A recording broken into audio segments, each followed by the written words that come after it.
Kelompok 1 ada kelompok 1? Ada, Bu. Oke, kelompok 2? Hadir, Bu. Oke, kelompok 3? Ada, Bu. Ada ya. Kelompok 4? Kelompok 4 belum ada. Kelompok 5? Hadir, Bu. Kelompok 6? Hadir, Bu. Oke, kelompok 7? Kelompok 7 ada? Kelompok 7 nggak ada. Hadir, Bu. Kelompok 8? Ada? Kelompok 8? Lihat namanya.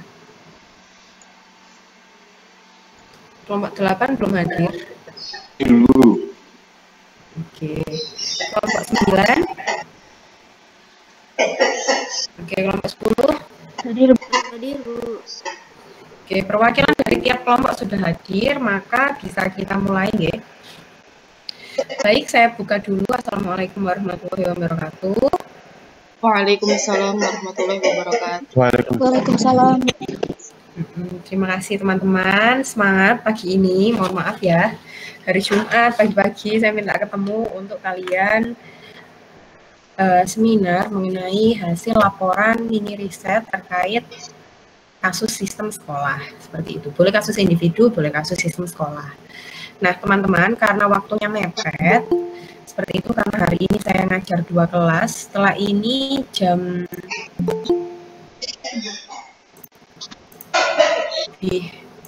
kalian sampai jam berapa sih, Rek? 9.50. Oke. Sampai jam 9.50 TET, kalau bisa kita selesai ya. Semua kelompok selesai untuk diberikan feedback terkait laporannya ya. Jadi masih ada 2 minggu untuk kalian perbaikan maupun melengkapi laporan yang kalian bikin supaya laporan yang dikumpulkan pada saat UAS itu maksimal. Seperti itu ya. Jadi ini saya juga upaya memantau bagaimana sih hasil laporan kalian selama turun lapangan. Seperti itu. Oke, terima kasih. Sampai di sini dapat dipahami ya. Bisa, Bu. Nanti teman-teman share screen. Tiap kelompok sudah siap. Kelompok 1 lanjut kelompok 2, kelompok 2 lanjut kelompok 3, seperti itu ya, tanpa dikomando. Kemudian nanti tiap kelompoknya hanya menjelaskan mengenai judulnya apa, assessment-nya menggunakan apa, kalian sampaikan lisan saja, kemudian lanjut ke kita lihat bagian sistem yang kalian buat, mana sih di bagian proses, di bagian input, proses, sama output yang bermasalah, kemudian bagian sistem yang kalian buat atau rancangan bagian sistem yang kalian jadikan intervensi seperti apa kalian tampilkan. Seperti itu saja, dapat dipahami ya? Oke, Bu. Sip. Kalau begitu kita mulai kelompok 1 dulu. Kelompok 1 Iya, Bu. sudah siap ya? Siap. Oke, siap. Silakan kelompok 1, mari kita beri tepuk tangan virtual. Yuk, kelompok 1 silahkan. Silakan kelompok 1, anggota kelompok 1 siapa saja?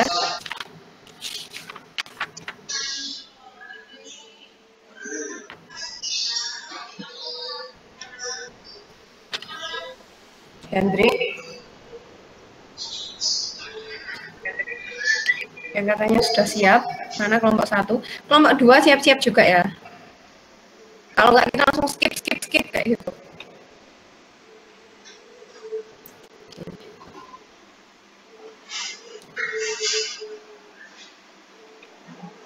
Oke. Bentar, Bu.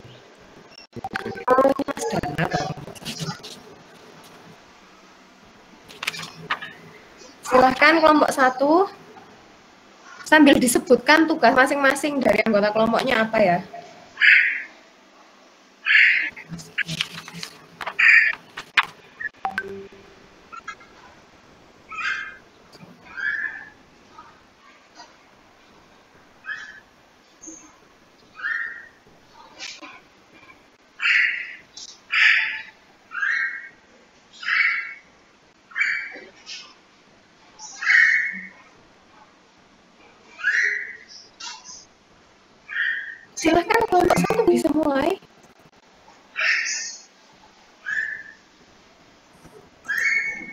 Tes, tes. Saya didengar.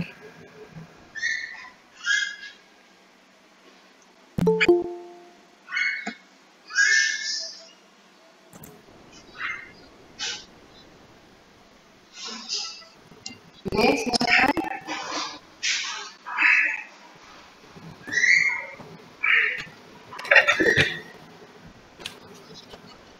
Gaskan. Kasih semangat Hendrik.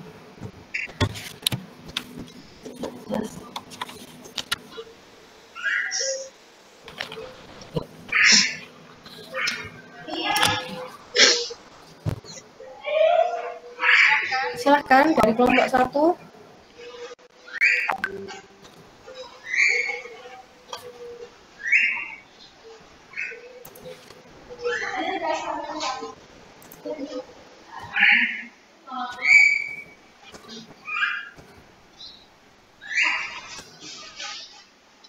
Mas Dana, bisa dimulai Mas Dana.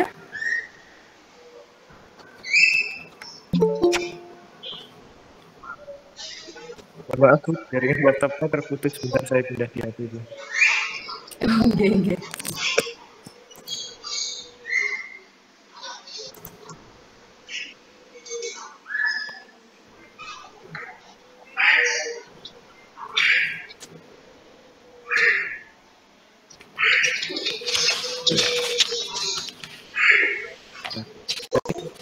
Laporan kasus identitas subjek, yaitu nama subjek alias nama samaran MFD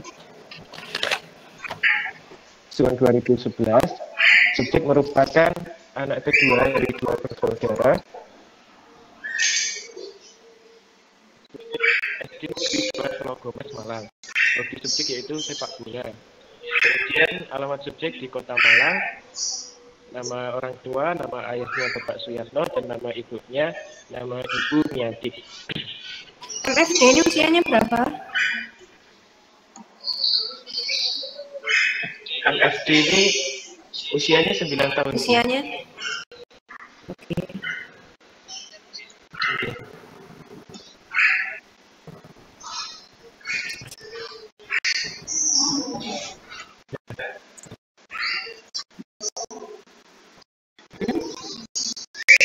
Selanjutnya ringkasan kasus. Penelitian ini membahas kasus yang dialami subjek yang maaf alias MFD itu tadi sekarang duduk di kelas 3 Sekolah Dasar Negeri 2 Telogomas Malang. Pengamatan ini dilakukan guna adanya perubahan minat belajar dan juga motivasi belajar subjek karena adanya perubahan pola belajar yang terjadi di Indonesia. Mulanya online ini subjek masih bisa mengikuti dan subjek cukup antusias untuk mengikuti pembelajaran daring ini. Pada awal diberlakukan sistem daring pembelajaran di Indonesia, merasa lebih senang karena waktunya lebih kecil dan banyak waktu luang sehingga bisa digunakan untuk beraktivitas lain seperti bermain dan lain sebagainya. Subjek tergolong sebagai siswa yang cerdas dan pandai di kelompoknya dibandingkan dengan teman-temannya. Sesuai keterangan ibu subjek, juga termasuk anak yang rajin belajar. Dia sudah ditanamkan untuk senantiasa belajar setiap hari, walau sekedar mengulas pelajaran yang telah diajarkan oleh gurunya di sekolah. Namun karena jangka waktu pembelajaran online ini tergolong lama, terhitung sudah 1 tahun lebih, menurut orang tua subjek, terdapat perubahan motivasi belajar dari subjek.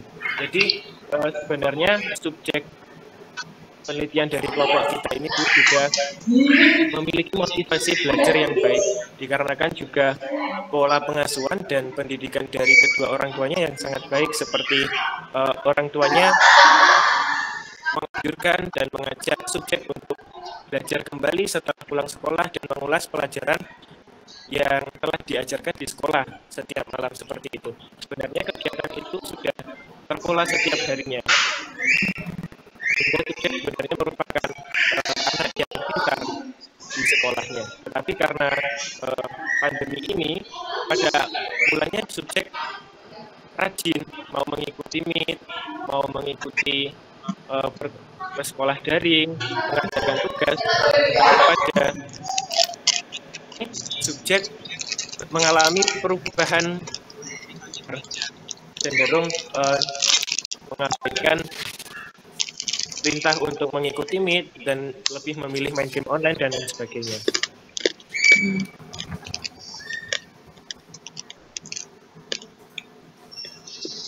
Berdasarkan dari pengamatan yang telah dilakukan kepada subjek, peneliti menarik kesimpulan dengan berdasarkan indikator-indikator yang muncul bahwa subjek mengalami penurunan minat belajar yang diakibatkan oleh terlalu lamanya proses pembelajaran daring yang telah diikuti oleh subjek, kurangnya berinteraksi bersama teman-teman sebayanya, sehingga subjek mengalami kejenuhan belajar hanya di dalam rumah dengan hanya menatap layar gadget, baik gawai maupun laptop. Nah, ini dikarenakan utamanya subjek kan tinggalnya di perkotaan gitu. Jadi subjek itu cenderung di rumah saja. Karena kan kedua orang tua subjek, orang tua dari teman-teman sebayanya pun pasti mengkhawatirkan jika subjek itu keluar rumah atau main di luar rumah dikarenakan masih musimnya pandemi seperti ini. Jadi mungkin dari kedua orang tua sendiri masih membatasi aktivitas subjek di luar rumah. Next.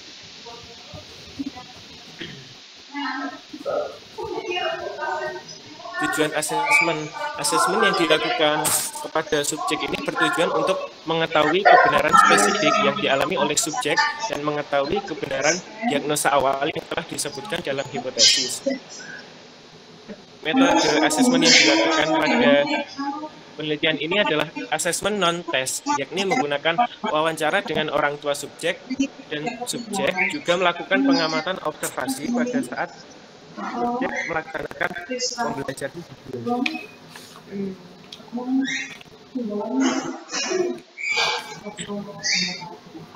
Lanjut, Mas.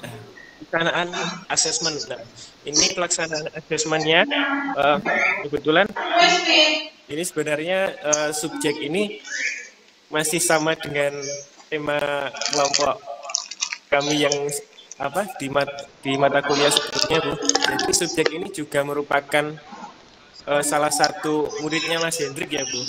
Murid TPA-nya Mas Hendrik, tetapi berbeda dengan subjeknya yang sebelumnya di mata kuliah kesulitan belajar.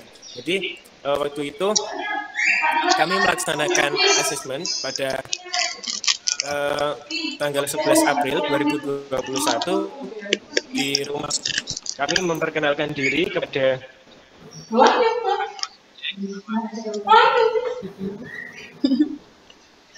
menggunakan saya memperkenalkan diri dan meminta persetujuan dari kedua orang tuanya untuk melakukan penelitian kepada subjek, dan alhamdulillah kedua orang tuanya menyetujui. Kemudian kami tanggal 8 April mencarai ibu subjek terkait dengan kehidupan sehari-hari subjek, kebiasaan subjek di rumah, dan juga hal-hal apa saja yang biasa dilakukan oleh orang tuanya atau kegiatan apa saja yang biasa dilakukan oleh bersama orang tuanya. Kemudian pada 19 sampai 20 April kami melakukan pengamatan dan observasi pada subjek saat melaksanakan pembelajaran daring. Dan nanti kami akan lampirkan dokumentasinya di bawah. Berarti nanti asesmennya ditambahi dokumen. Oh, dokumen. Okay. Asesmennya selain wawancara, observasi sama dokumennya. Yuk. Lanjut, Mas. Psikodinamika di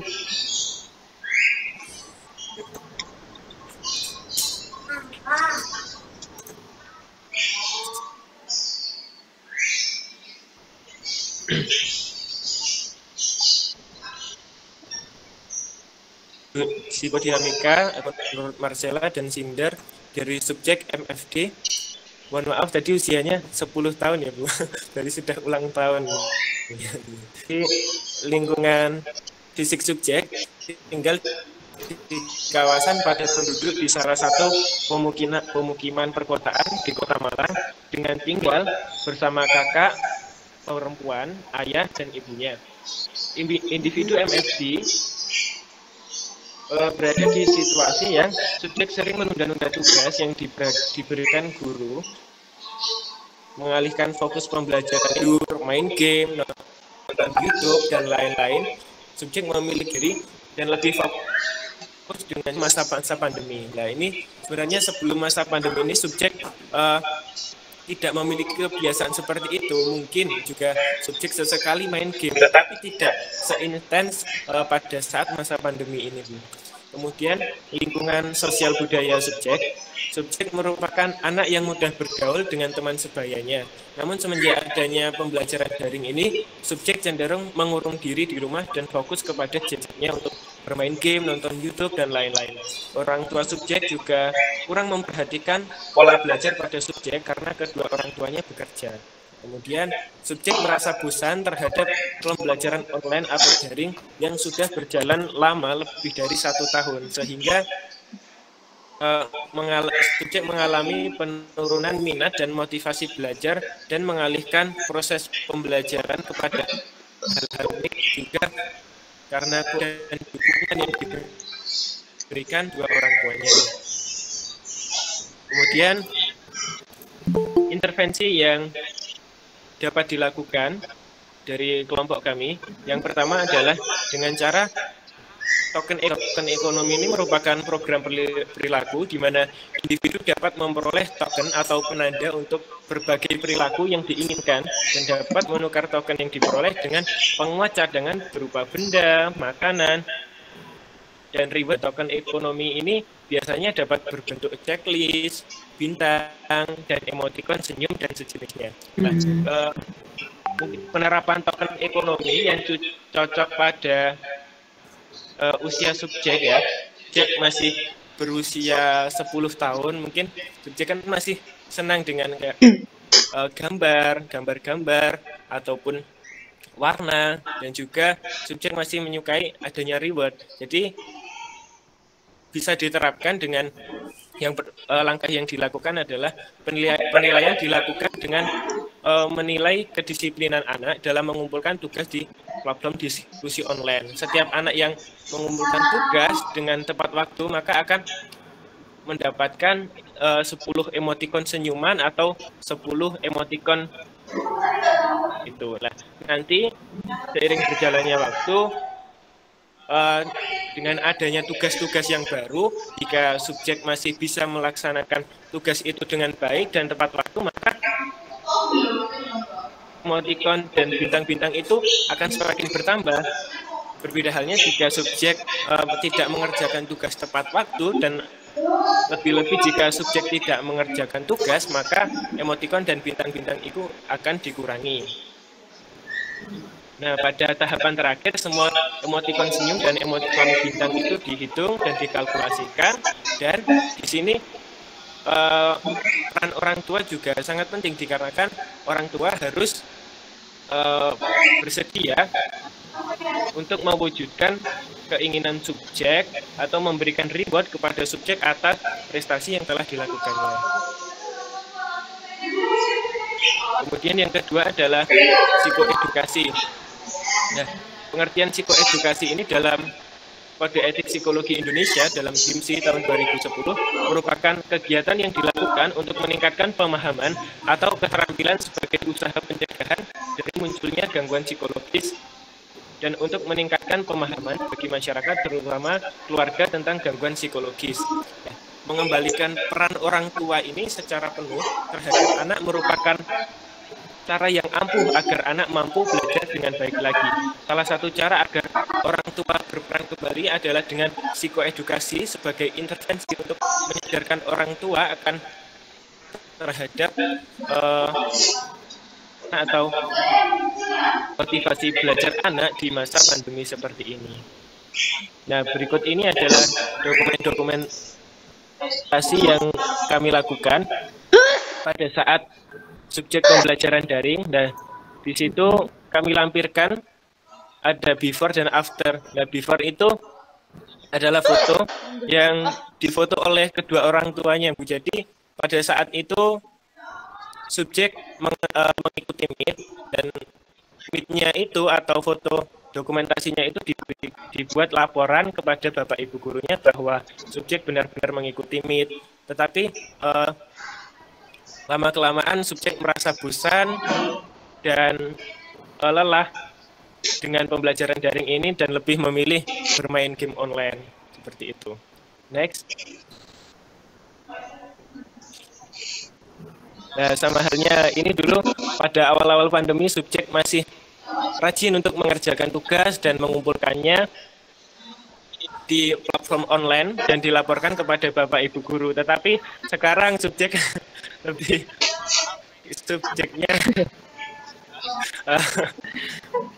sedang tidak memakai jilbab panjang. Ini sedang menonton YouTube dan asik bermain HP. Karena kan sudah mulai merasa dengan adanya pembelajaran daring tersebut. Sekarang bukannya sudah mulai masuk gitu ya? Untuk pembelajaran daring di Kota Malang ini sendiri sebenarnya belum semuanya, Bu. Jadi apabila kedua orang tua mengizinkan, maka dari sekolah juga tidak memaksa untuk anak ikut pembelajaran offline seperti itu, Bu. Oh, begitu. Oke, bagus sekali. Terima kasih kelompok 1. Berarti ini ambilnya kasus individu ya? Jadi, kasus individu. Kalau kasus individu, sebetulnya judulnya bukan pengaruh pembelajaran daring pada siswa ya. Itu layaknya penelitian kuantitatif. Kamu pakai skala nanti uji pengaruh antara pembelajaran daring sama kamu pakai skala motivasi belajar. Tapi kan kamu tidak melakukan itu. Jadi langsung saja kasus individu pada siswa yang misalkan kejar akibat pembelajaran daring. Karena kan subjeknya subjek tunggal. Kemudian tadi untuk intervensi sudah bagus sekali, ada juga edukasi kepada orang tua, kemudian ada open untuk anaknya, nanti disampaikan juga ya hasil assessment kepada orang tua terkait subjek, kemudian harus dilakukan orang tua termasuk melakukan token ekonomi itu step-stepnya gimana, tahapannya bagaimana, berapa sesi yang kemungkinan dilakukan oleh orang tua disampaikan juga. Jangan lupa diajak anak untuk berkomunikasi, apa sih yang bikin dia bosan, masalahnya apa, yang kayak gitu ya, supaya ada temannya. Oke, terima kasih kelompok 1. Kita lanjut ke kelompok 2. Sip. Ibu Nafi, mohon maaf. Assalamualaikum warahmatullahi wabarakatuh. Waalaikumsalam warahmatullahi wabarakatuh. Waalaikumsalam warahmatullahi wabarakatuh. Kita lanjut ke kelompok 2. Kelompok 2 ada siapa? Ibu. Ya, silakan. Nanti jelaskan juga ya pembagian tugasnya. Kayak di kelompok 1 ini kerja semua sudah. Kita lanjut ke kelompok 2, silakan.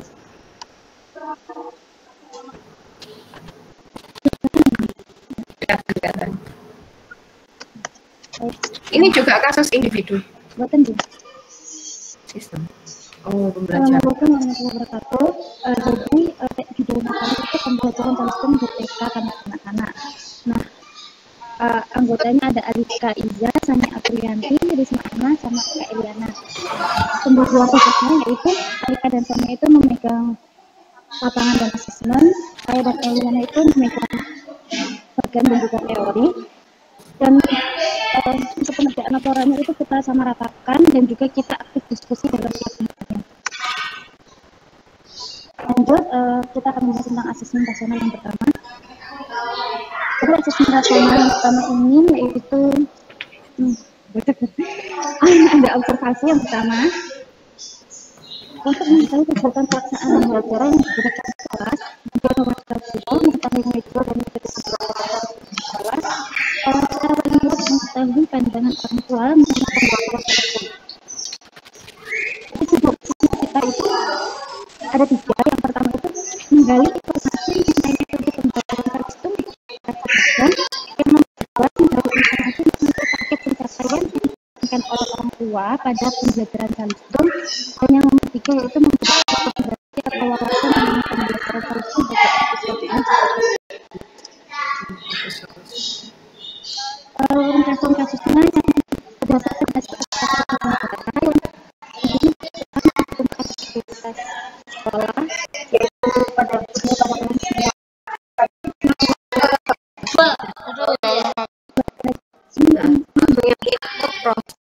outputnya itu seperti apa sih?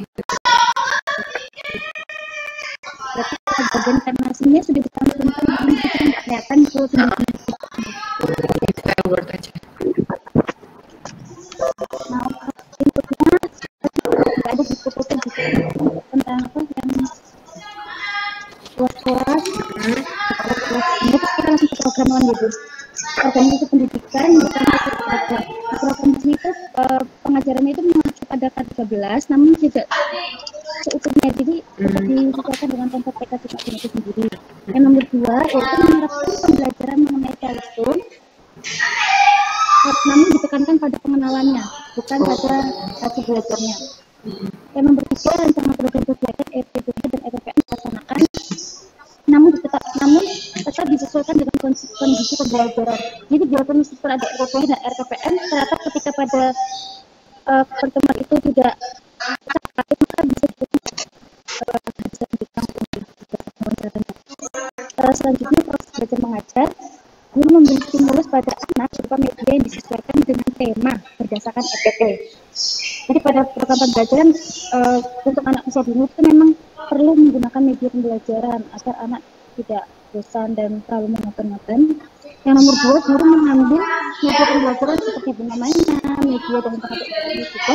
Nomor 3, guru memberitahu siswa yang belum memahami materi untuk menjelaskan pola hingga siswa lebih paham. Kemudian guru memberikan tugas rumah kepada siswa sebelum kelas terakhir. Satu kelas isi berapa ini satu kelas? Tadi itu isi mana ya?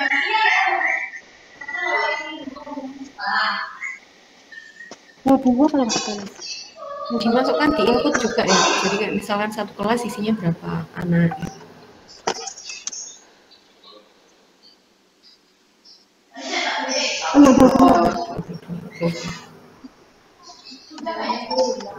Terus sosialisasinya, di situ yang kurang sosialisasi pihak sekolah tidak pernah mengadakan sosialisasi parenting dan mengenai pembelajaran anak usia dini. Nah, output ini itu yang menjadi masalah itu para siswa itu sering mengeluh kepada guru bahwa siswa itu terbebani kalau dipaksa mau orang tua berikan lagi di luar jam sekolah. Kita juga cenderung memaksa anak yang kurang memahami gitu. Bahkan ada orang tua yang protes sama bahwa tuh jangan nyanyi terus menggambar aja gitu tuh Charleston gitu. Oke. Karena kurangnya sosialisasi tadi ya. Seperti itu sih. Nah, akhirnya selanjutnya rekomendasi yang di sini yang ditambah itu untuk program sama proses belajar mengajar kan menurut kami sudah sesuai, cuman proses belajarnya kami tambahin agar guru itu memberikan pembelajaran yang menyenangkan agar anak itu tidak merasa terbebani gitu. Itu menyenangkan lagi, meningkatkan ekonomi bermain dan lain-lainnya. Terus untuk sosialisasi, pihak sekolah mengadakan sosialisasi parenting dan wawasan mengenai pembelajaran anak usia dini kepada wali murid. Pihak sekolah aktif melakukan sharing dengan wali murid mengenai proses belajar siswa. Pihak sekolah memberikan pada wali murid untuk konsultasi belajar anak. Orang tua mengetahui perkembangan dan proses belajar anak. Orang tua memahami kebutuhan anak dalam belajar dan juga meningkatkan semangat belajar anak. Oke, bagus. Sudah cukup kelompok 2. Sudah sangat jelas ya. Di sana masih mengenalkan Charleston, tapi orang tuanya yang memang butuh diberikan sosialisasi. Nanti kamu kasih psikoedukasi aja. Kalau misalkan memungkinkan. Kalau misalkan memungkinkan. Kenapa sih Charleston itu tidak boleh dipaksakan? Yang kayak gitu itu butuh diterangkan memang orang tua. Oke, terima kasih kelompok 2. Bagus sekali. Enggak. Kita lanjut ke kelompok 3. Kelompok 3 mana kelompok 3? Ya, monggo kelompok 3. Kelompok 2 ini loh. Ada atas nama Nadia, Humairo, Ayufani, ini kelompok berapa? Bukan kelompok 2, Bu. Kelompok 3, Bu. Oh, ini kelompok 3. Oh, kelompok 3. Oke. Kelompok 3. Oke, terima kasih. Kelompok 2 semua ya tadi ya. Kelompok 1 juga. Oke, lanjut kelompok 3, silahkan. Assalamualaikum warahmatullahi wabarakatuh. Ini kami kelompok 3 akan memberikan laporan studi kasus tentang anak yang slow learner. Alhamdulillah semuanya kebagian tugas ya Bu dengan sangat merata. Ada yang turun ke lapangan dan asesmen, ada yang juga ada yang bikin laporan, semuanya alhamdulillah bagian semuanya. Nah, yang pertama ini ada identitas subjek. Oh, sampean ikut berinisial AR. Tanggalnya di Jombang 30 Maret 2010. Usianya saat ini ada 11 tahun 2 bulan. Dia sekarang kelas 4 SD. Kemudian dari anak kelima dari 15 saudara, hobinya bermain, cita-citanya arsitek. Kasusnya, kebetulan subjek ini adik saya, Bu. Kejadian ini berawal dari saat virus COVID-19 ini menyerang dan mengharuskan kegiatan belajar mengajar dilakukan di rumah masing-masing. Peneliti yang kebetulan juga diberikan tanggung jawab untuk membantu subjek menyelesaikan tugas sekolahnya. Namun setiap kali diberitahu mengenai tugas sekolah, merasa ada beban dan berujung menyelesaikannya dengan ada sedikit paksaan. Nilai tugas dan juga rapotnya selalu ada di bawah rata-rata. 846. Kalau ujian itu dapat remedi, Bu. Subjek juga menyebutkan bahwa subjek kerap kali tidak ngelamun dan tidak memperhatikan ketika guru menerangkan. Di sekolahnya, subjek juga sulit bergaul. Subjek hanya memiliki beberapa teman yang biasa diajak bermain. Tindakan subjek di sekolah dan di rumah itu juga beda. Kalau di sekolah, dia akan menjadi pribadi yang diam, sulit bergaul, kurang perhatian, dan sering melamun. Tapi kalau di rumah, kebalikannya. Gitu. Di sini kita menggunakan asesmen wawancara dan observasi. Wawancara ini dilakukan bersama dengan orang tua dan juga subjeknya sendiri. Tapi kalau subjek ini setiap kali diwawancarai dia akan menghindar, lebih banyak menghindar, terus cari perhatian lain. Kemarin sempat saya tanya, kenapa kok nggak mau sekolah, kenapa kok nggak mau belajar, katanya kurang seru. Ya, terus ketika disuruh belajar dia itu akan sangat malas. Dari kemampuan membaca dan menulis itu sebenarnya sudah cukup baik, namun ia memiliki daya tangkap pada pelajaran yang lambat, terlihat dari nilai pelajaran yang sangat jauh dari teman-temannya. Hampir semua mata pelajaran nilainya itu di bawah rata-rata. Ketika disuruh mengerjakan tugas, sulit sekali. Ia lebih memilih bermain dibandingkan belajar. Ketika TK dulu, dia itu jarang masuk kelas. Sukanya ada di luar kelas terus bermain gitu. Sampai suatu saat itu, waktu kelas TKB, kenaikan kelas 1, dia itu nggak mau naik kelas 1, jadi TKB-nya itu ngulang 2 kali.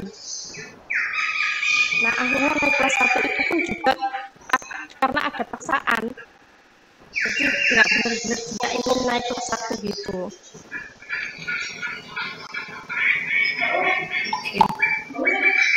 Lanjut ke psikodinamikanya aja. Gitu. Untuk psikodinamikanya, kondisi fisik dan biologisnya itu sama seperti anak-anak pada umumnya. Dia juga perkembangannya juga sama, semuanya sehat, alhamdulillah. Untuk lingkungan fisiknya, subjek bertempat tinggal di desa dengan ekonomi yang sudah cukup.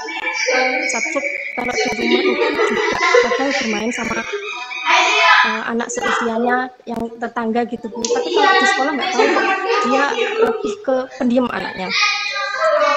Untuk lingkungan dan budaya, ini tinggal sama kedua orang tuanya dan juga saudaranya.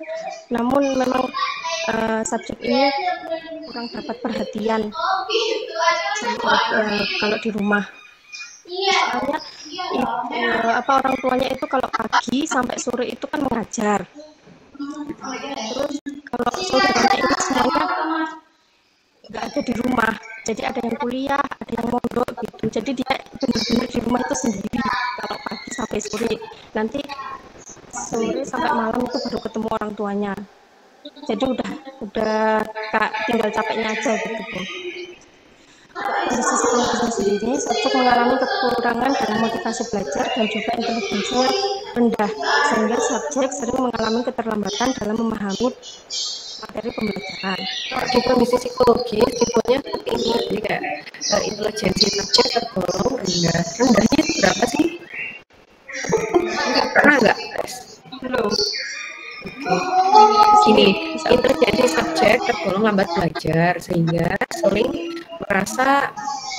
mengalami hambatan dalam memahami materi. Seperti itu. Kemudian dalam hal motivasi kayak gitu, subjek mengalami penurunan motivasi belajar dikarenakan mungkin daringnya seperti itu. Jadi kemudian dari segi emosi seperti apa? Kemampuan adaptasi, kemampuan interaksi sosial dijelaskan di kondisi psikologis. Oke. Kemudian untuk situasi ketika di rumah orang tua dan saudaranya itu selalu mensupport. Jadi setiap ada tugas dari sekolah, setiap disuruh belajar itu semuanya pada nyupport, ayo belajar, tapi dari dia sendiri itu kurang ada motivasi diri dirinya sendiri gitu. Sebetulnya dari yang kamu jelaskan itu barangkali dia butuh komunikasi. Maksudnya semua orang tua sama saudaranya selalu mensupport, tapi kan kehadirannya tidak ada. Iya, barangkali dia butuh kan itu interaksi sosial supaya terlatih. Juga ditanyakan kabar, maksudnya bukan sekedar nasihat, bukan sekedar disuruh gitu, tapi dialirkan emosinya gitu. Barangkali dia butuh yang seperti itu, butuh omong-omongan dari hati ke hati. Ada apa itu, jadi nggak langsung ditodong, kenapa sih kamu nggak mau belajar, kenapa sih tapi bisa aja pendekatannya pakai kayak gini, karena ini kan kamu kakaknya ya, ini adikmu, langsung ke kayak belajar itu lo capek ya dia, aku lo juga capek, maksudnya alirkan dulu emosi negatifnya, nanti biasanya baru diselingi nasihat. Itu lebih masuk daripada langsung dikasih nasihat atau langsung dikasih pertanyaan kenapa, karena pertanyaan kenapa itu pada hakikatnya itu kita nggak enak loh, kayak misalkan kenapa sih kamu urusan, kenapa sih kamu kemarin nggak masuk, kenapa sih kamu ini, itu kayak langsung apa sih tiba-tiba tanya kayak gitu. Jadi kalau mau komunikasi dialirkan dulu emosinya. Jadi bisa jadi anaknya, kalau tadi yang dari cerita kamu kan kalau misalnya di sekolah beda sama di rumah kan memang dia berlaku bebas. Kalau di sekolah kan bisa jadi dia selektif mutisme, karena sama ini dia itu bingung interaksi sosial yang baik itu caranya gimana, kayak gitu.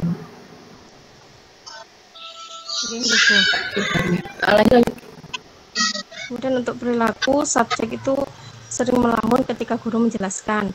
Subjek juga sulit bersosialisasi saat di sekolah yang mengakibatkan subjek hanya memiliki beberapa teman dekat. Untuk individunya sendiri, subjek mengalami slow learner karena kurangnya perhatian terhadap dan juga kurangnya motivasi belajar dalam diri sendiri. Saja subjek mengalami kecenderungan seperti itu aja dulu sampai sekarang, maksudnya berdasarkan asesmennya kayaknya kamu bingung sihkannya gitu, tapi kan fokusnya di lambat apa, yang motivasi belajar ini karena apa, belum dapat. Nanti coba ada diintervensi lagi. Maksudnya contohnya itu tuntutannya apa sih yang selama ini dipendam? Soalnya. Begini Bu. Kemudian selanjutnya rancangan intervensi. Di sini kami menggunakan token ekonomi. Teknik token ekonomi merupakan salah satu teknik heuristik yang dapat diterapkan dengan mudah karena terbukti efektif, di mana subjek akan diberikan token yang dia sukai ketika melakukan perilaku positif yang diinginkan. Kemudian sama psikoedukasi, memberikan arahan dan pengertian kepada orang tua subjek mengenai keadaan subjek agar bisa lebih intens dalam membimbing subjek dan tujuannya. Bagus. Dan cara intervensinya betul. Nanti itu ya, apa namanya, kayak anaknya sering diapresiasi nggak di rumah? Iya, Bu. Dia itu sesuatu kita harus kasih tantangan dulu gitu loh, Bu. Misalkan orang tua sering bangga sama kamu, bapak bangga sama kamu, Itu kayak kurang itu, Bu. sayang sama kamu kayak gitu. Interaksi sama orang tuanya juga nggak intens itu ya. Maksudnya ketika si terkait konsisten subjek memang mengalami lambat belajar gitu, tapi bukan berarti anak ini nggak punya potensi. Dan kalau bisa kalimat-kalimat yang yang menjual memang dia lambat belajar, tapi kita fokuskan ke itu nanti di assessment ditambahkan hasilnya. Kayak minatnya, bakatnya, jangan-jangan sampai sekarang juga masih digali kayak gitu. Kemudian dia potensi belajarnya apa, gaya belajar yang memang bisa meningkatkan, apakah di auditori, di kinestetik, ataukah dia gaya pembelajarnya visual gitu. Jadi supaya dapat supportnya yang bagus. Kemudian sounding positif itu tetap dibutuhkan supaya dia punya konsep diri yang positif. Kalau anak punya konsep diri yang positif itu di lingkungan beda. Dia punya percaya diri, dia berharga gitu, bahwa anak ini memang punya harga diri yang tinggi karena dia berharga, bukan berarti dia sombong ya. Kalau di lingkungan anak yang supel yang kayak gitu tuh konsep dirinya bagus. Jadi anak ini butuh ditumbuhkan dulu konsep dirinya supaya mampu berinteraksi dengan orang lain. Jangan-jangan selama ini adiknya insecure sama dirinya sendiri, belum lagi interaksinya di rumah juga kurang kayak gitu ya. Bu. Semangat Madia. Terima kasih, Bu. Semangat ya. Oke, kita lanjut ke kelompok 4. Silahkan kelompok 4. Kelompok 4 mana? Nggak ada ya tadi. Lanjut ke kelompok 5. Iya, Bu, ada, Bu. Oke, kelompok 4 silakan. Yuk, maaf ya, sebelumnya maaf dulu ya, Bu. Kenapa minta maaf? Karena semuanya itu, Bu, agak buruk gitu loh, Bu. Dan oh iya, kelompok saya belum masuk. Apa? Kelompok saya belum ada yang masuk. Iya, Bu, soalnya sinyalnya buruk semua. Ya wes, kamu sampaikan aja lisan nggak apa-apa. Apa sih? Tentang apa? Sama seperti kelompok 3, Bu, kelompok ini. Slow learner. Terus subjeknya usia berapa? Ya. Kelas berapa? Subjeknya itu kelas umur 7 tahun, laki-laki. Terus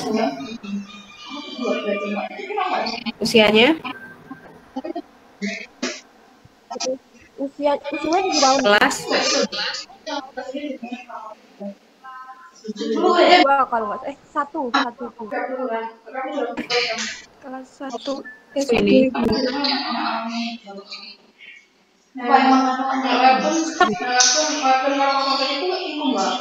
Kalau nggak ini tak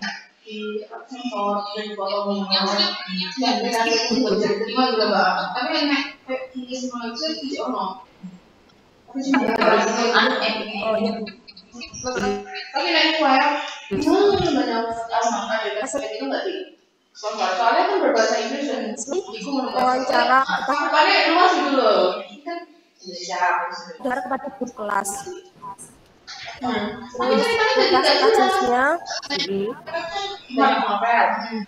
bahwa tadi melakukan observasi dan wawancara pada sekolah dasar 1 luar negeri dengan surat dari pihak sekolah dan langsung diarahkan kepada guru pembimbing guru kelasnya. Ini subjek yang akan diobservasi. Adalah MMA, di mana subjek tersebut sudah slow learner atau lambat belajar. Di umur yang sekarang bisa untuk menulis, membaca, dan lebih mudah marah dan kurang sosialisasi atau berbagi temannya. Hal yang sering dilakukan di luar jam sekolah adalah bermain dan bermalas-malasan saat itu membantu maupun mengerjakan tugas sekolah. Ini SL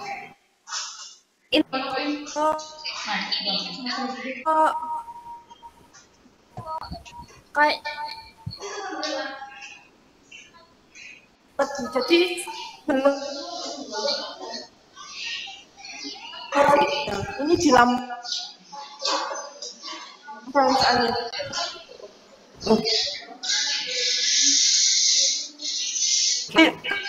terlalu jauh konsep usia antar usia logis itu bisa jadi RM, apalagi anak ini kemudian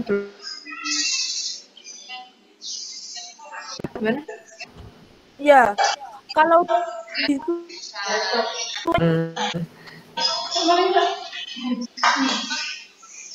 enggak kok bermasalah.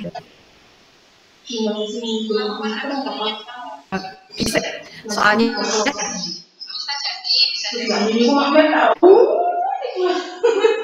kalau cuma SL ya, yang bermasalah. Jadi hanya aja lambat itu bisa 1-2 kena lambat belajar itu mungkin butuh ulangan. Remedial teaching dia bisa. Kalau misalkan anak RM itu butuh dibetulkan dulu perilakunya yang kurang adaptif, kemudian baru kita dia mampu didik apa mampu latih gitu. Kalau mampu didik calistung sederhana itu pun bisa biasanya di usia-usia 9 tahun ke atas. Kalau enggak dia nggak bisa. Belum lagi nanti dia ikut terapi. Oke, intervensi yang itu Bu, orang tuanya juga apa ya Bu? Terlalu tertutup, ya tertutup dan kurang mau gitu loh Bu, kayak diwawancarai gitu Bu. Nah, karena nganggapnya mungkin aib ya, nggak mau. Nah, ini sama kondisi anak. Kemudian rancangan intervensinya rencananya apa kalau untuk anak ini? Rencananya untuk anak ini itu kita pertama menggunakan bimbingan individual dulu, intervensi langsung, bimbingan secara individu kepada anaknya gitu. Terus yang kedua itu kita mulai melibatkan orang tua dan guru, meskipun orang tuanya seperti itu ya, kita minta bantuan kepada gurunya juga gitu. Mendiskusikan masalah-masalah yang dialami individu untuk mencari teman pemecahan masalahnya. Berarti sebetulnya asesmennya belum dalam ya ini, karena kesulitan mengakses itu tadi ya. Iya. Oke, nggak apa-apa. Diselesaikan ya tanggung jawabnya ya. Besok pengen setelah masuk ini pengen lebih dalam lagi itu Bu. Entah itu ke orang tuanya, mau mendekati orang tuanya lebih dekat lagi, terus sama lingkungan tetangga-tangganya juga bisa membantu mungkin insya Allah. Kamu tetangganya? Bukan saya Bu, saya yang nggak terjun ke lapangan.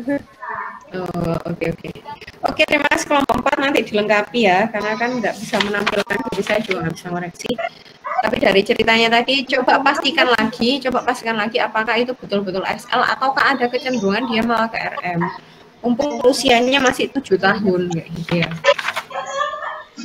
Kita lanjut ke kelompok 5. Silahkan kelompok 5.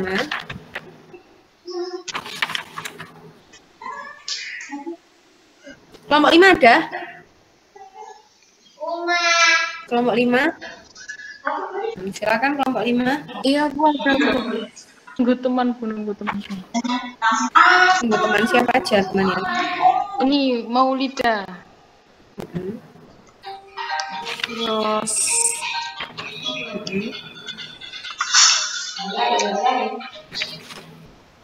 kelompok 4 tadi ngerjakan semua ya? Iya Bu, alhamdulillah ngerjakan semuanya Bu. 4 orang ya? Iya Bu.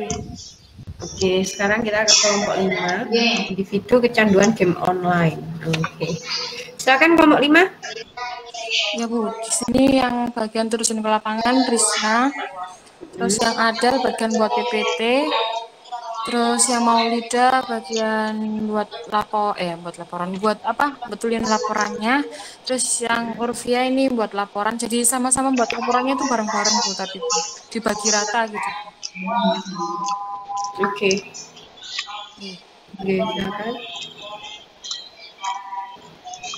Nah, identitasnya subjeknya KP, tinggal di Jombang, usia 7 tahun, anak kelas 1 SD, anak tunggal juga, terus bapaknya nama singkatannya Eko dan ibu SD.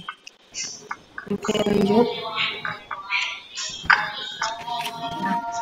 Meeting menunjukkan hasil observasinya bahwa pembelajaran yang berubah menjadi online kemudian kembali lagi menjadi tatap muka saat yang normal membuat KP harus beradaptasi dengan lingkungan sekolah kembali karena harus menyesuaikan diri yang semasa sekolah online subjek sering banyak waktu untuk bermain game di HP sehingga KP lebih sering bermain game online daripada sekolah online. Jadi dia tuh lebih kok disuruh belajar itu lebih marah gitu. Apa enggak?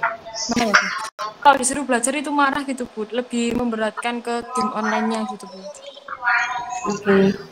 Terus orang tuanya harus ada di samping KP saat pembelajaran sekolah online dimulai supaya subjek tidak mencuri-curi waktu untuk bermain HP tanpa sepengetahuan orang tuanya. Saat tiba tugas dari sekolah, subjek selalu mengundur waktu untuk mengerjakan tugas yang lebih mementingkan game online-nya dan sering tidak fokus memperhatikan materi yang dikirim oleh gurunya. KP lebih sering mengerjakan tugas pada saat waktu pengumpulan deadline gitu. Tapi untuk nilai gimana anaknya? Cukup Bu, nggak terlalu baik juga nggak terlalu buruk gitu. Tapi dari semester yang lalu yang waktu awal pandemi itu Oke, lanjut ke psikodinamikanya. Ya. Lingkungan fisiknya, rumah subjek berada pada suatu kawasan yang padat penduduk dan KP tinggal dengan kedua orang tuanya. KP merupakan anak tunggal. Lingkungan sosial dan budaya kan diri dari lingkungan sekitarnya, sedangkan orang tuanya tidak terlalu memperhatikan sejak sekolah online diterapkan. Tidak terlalu memperhatikan ini maksudnya seperti apa? Lebih mementingkan pekerjaannya sendiri gitu Bu. Jadi anak itu nggak terlalu diperhatikan gitu. Sehingga pengabaian ya. Iya. Terus Dan biologisnya KP tidak memiliki kekurangan secara fisik sama seperti umumnya Bu. Biologisnya KP akan marah ketika dikejar saat KP sedang bermain game. ya, intensitas bermain gamenya ini berapa sih? Seberapa sering? Maksudnya dalam satu hari itu berapa kali kayak gitu? Gini Bu, dari pagi Bu ya. Dari pagi itu bangun dia udah main game Bu. Terus sampai nanti baru orang tuanya bisa belajarin dia itu sore Bu, karena kerja kan Bu. Jadi sore itu baru selesai main game gitu Bu. Dari pagi sampai sore? Iya, dari gurunya itu Tidak kan lepas sama sekali? iya. Jadi gurunya itu kan ngirim file-file tugas gitu Bu ya. Itu pun dibuka nanti kalau orang tuanya datang gitu. Oke. Dia di rumah sama siapa? Di rumah sendirian kalau orang tuanya kerja Bu. Kadang dititipin ke neneknya gitu. Kasihan ya. Oke, terus Situasinya KP akan mengerjakan tugas ketika waktu pengerjaan mendekati batas pengumpulannya. KP pun tidak akan belajar bila tidak sedang ada tugas.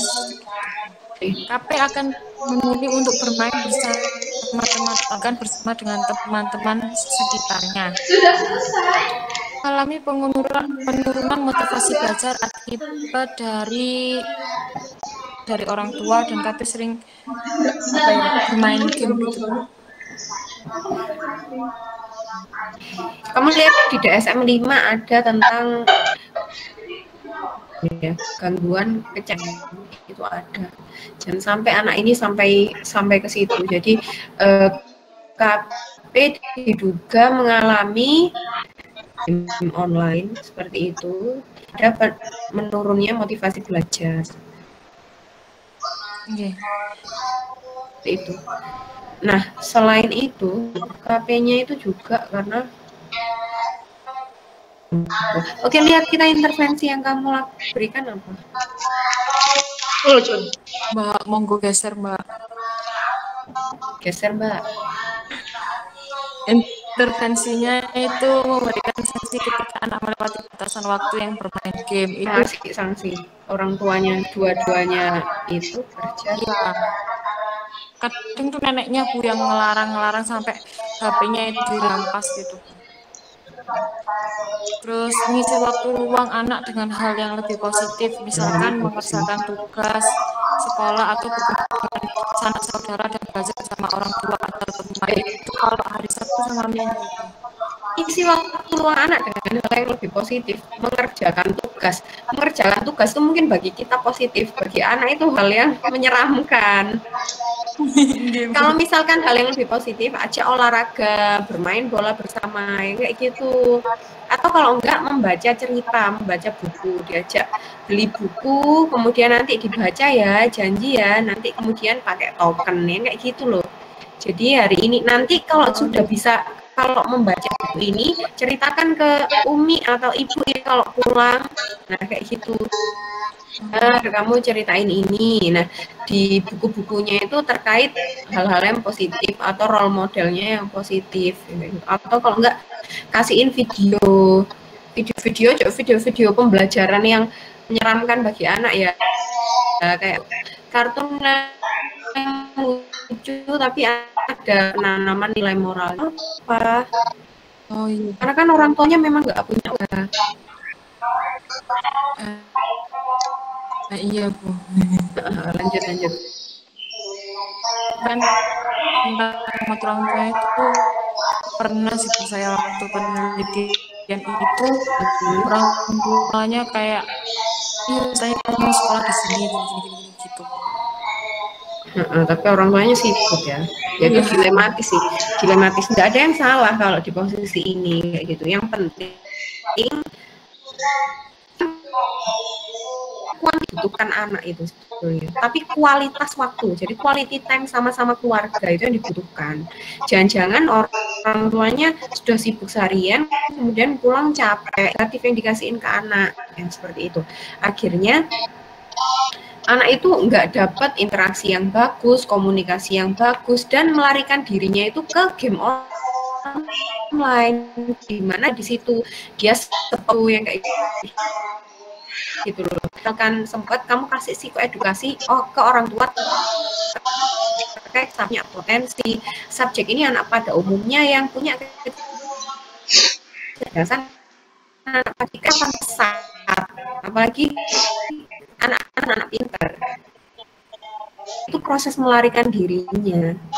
Nah, kalau misalkan kamu sampaikan psikoedukasi terkait kondisi subjek orang tua, sehingga bersama orang tua kita bikin rancangan kegiatan yang menarik, dan setiap pulang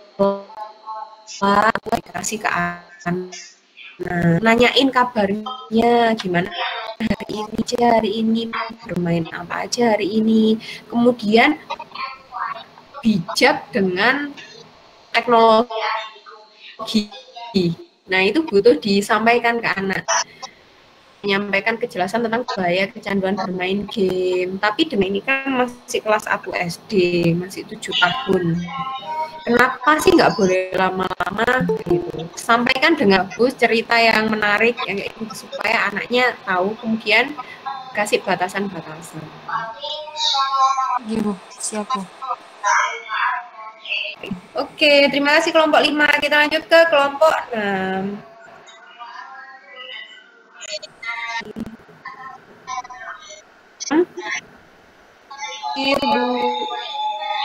Silahkan kelompok 6. Siapa anggotanya? Maina, Gayu, Ferry. Oke.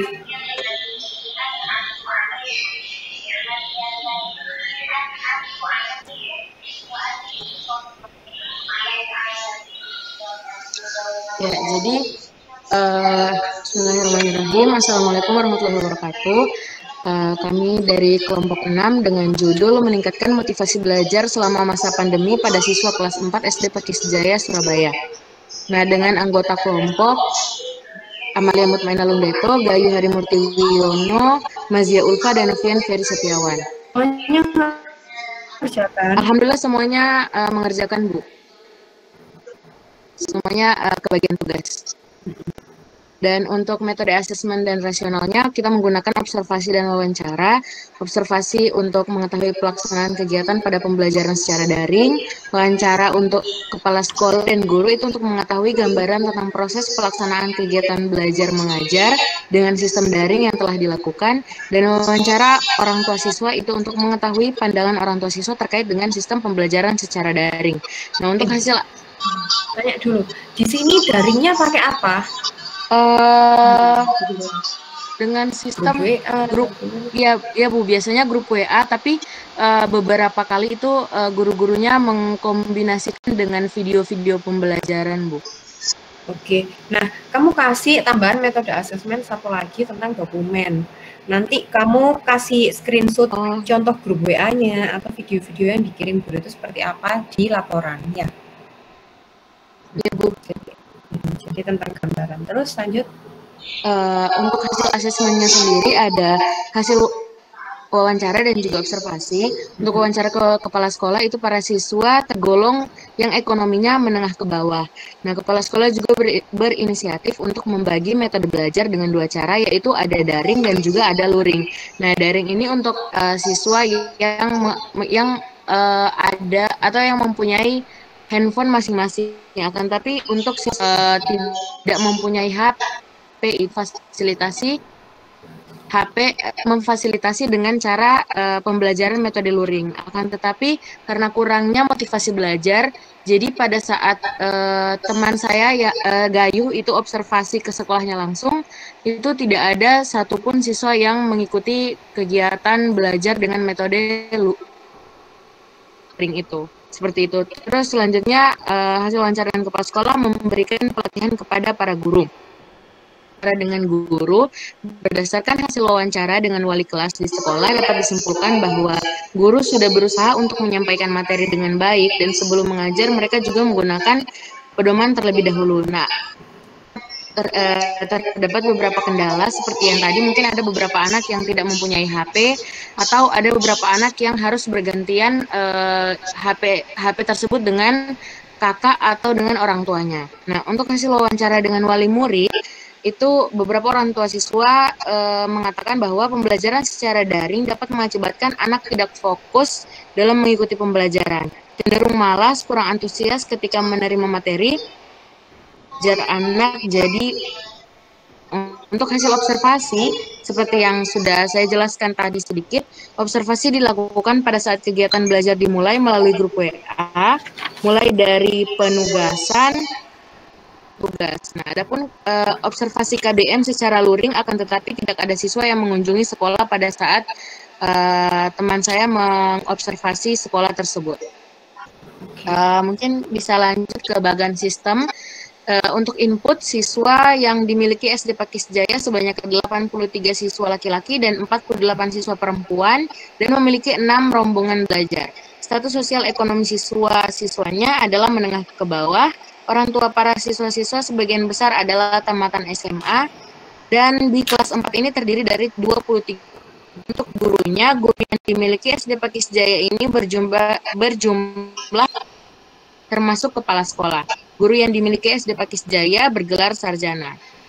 Terus luasnya 472 meter persegi, dan untuk organisasi pendidikan PPP sudah disiapkan sesuai dengan tema yang akan diajarkan guru, juga memberikan tambahan buku maupun video dari internet demi menunjang pembelajaran yang akan disampaikan kepada para muridnya. Namun dikarenakan tidak semua memiliki HP, maka pembelajaran yang disampaikan kurang maksimal. Nah, sekolah juga sudah membantu untuk mengisikan nomor HP setiap siswa yang memiliki HP maupun orang tua yang memiliki HP untuk didaftarkan agar mendapatkan bantuan paket internet dari pemerintah, namun nyatanya tidak kunjung mendapatkan bantuan paket datanya. Untuk proses KBM-nya, guru sudah menyiapkan materi pembelajaran dengan matang setiap sebelum mengajar, namun dikarenakan daring, materi yang disampaikan kurang maksimal. Dikarenakan setiap siswa yang ada biasanya hanya memiliki HP hanya satu, dan itu biasanya digunakan bersama mungkin dengan kakak yang SMP atau yang SMA. Diskusi di kelas menjadi kurang aktif dikarenakan pembelajarannya melalui daring. Meski SD Pakis Jaya mengadakan luring, tetap saja anak akan diberikan HP untuk mengerjakan tugas sekolahnya di HP.